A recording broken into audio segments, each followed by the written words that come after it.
Hello everyone, welcome back to my YouTube channel Speedy Dentistry. Today we'll be learning about facial nerve identification since it is very important at the time of parotid gland removal, that is parotidectomy, that we identify the facial nerve and do not damage it.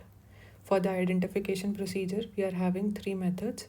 First one is the anterograde approach, second is retrograde, and third is supravital staining. For the anterograde approach, what we'll do, we'll identify the main trunk at the stylomastoid foramen. And for the retrograde approach, we'll identify its mandibular branch along the parotid duct.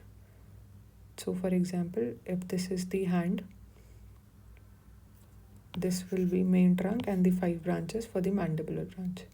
Now coming to the third method, which is supravital staining. So the gland will be appearing blue, the tumor will remain unstained, and the facial nerve will get the glistening appearance. So we'll identify it through the glistening appearance. Next comes the facial nerve pointers. First one is the cartilaginous pointer of Conley, which is the least reliable landmark, and it is present at anterior-inferior border. For the second, third and fourth, I have given this image in parotid gland anatomy.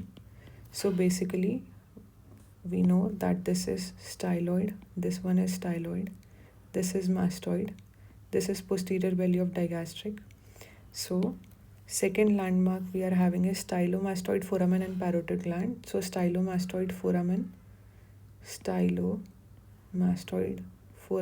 and parotid gland. So facial nerve will be here. Third one we are having is the posterior belly of digastric, this one, posterior belly of digastric or posterior digastric. And fourth one we are having is styloid process. So posterior belly of digastric, it is the most reliable landmark, while the styloid process is most confirmatory landmark. Recently developed technique is Bold's triangle, in which we have drawn the mandible. This one is the mandible.